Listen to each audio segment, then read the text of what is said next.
ભારતીય કાઠી ક્ષત્રિય સમાજ મોદી સાથે છે, ભાજપ સાથે છે। રાજકોટમાં આ મોટી જાહેરાત કરી કાઠી ક્ષત્રિય સમાજે। આ જાહેરાત સાથે વિવાદનો સામનો કરી રહેલા પરસોત્તમ રૂપાલાને મળ્યો છે કાઠી સમાજનો ટેકો। એક તરફ ક્ષત્રિય સમાજ રૂપાલાનો જોરદાર વિરોધ કરી રહી છે, જ્યારે બીજી તરફ અખિલ ભારતીય કાઠી ક્ષત્રિય સમાજે રૂપાલાને માફી આપીને ભાજપને સીધું સમર્થન જાહેર કર્યું છે। રાજકોટમાં કાઠી આગેવાનોએ જાહેરાત કરી કે લોકસભા ચૂંટણીમાં હિન્દુ વિચારધારાને વરેલો કાઠી ક્ષત્રિય સમાજ પીએમ મોદીને સમર્થન આપશે।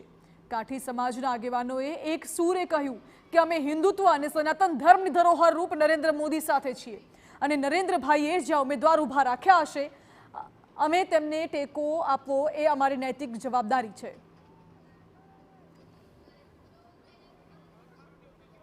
ત્યારે અમે કાઠી ક્ષત્રિય સમાજે ભેગા મળી અને નક્કી કર્યું છે કે ભારતીય જનતા પાર્ટીને દરેક જગ્યાએ જેટલો દઈ શકાય તેટલો તન મન અને ધનથી ટેકો આપવો। એ આખી વાત સાથે અમારે કાંઈ બહુ લેવા દેવા નથી।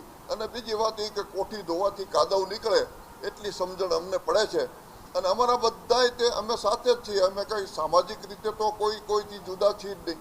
અમારા સામાજિક રીતે કોઈ પ્રશ્ન આમાં આવતો નથી અને કોઈ માફી માગે કે કોઈ માફી મગાવે એ પ્રકૃતિ અમારી છે ને અમારે કંઈ એમાં પડવાની જરૂર જ નથી। અમે અત્યારે પણ હિન્દુત્વ અને સનાતન ધર્મની સાથે અને એના ધરોહર રૂપ નરેન્દ્ર મોદીની સાથે રહેવા માંગીએ છીએ।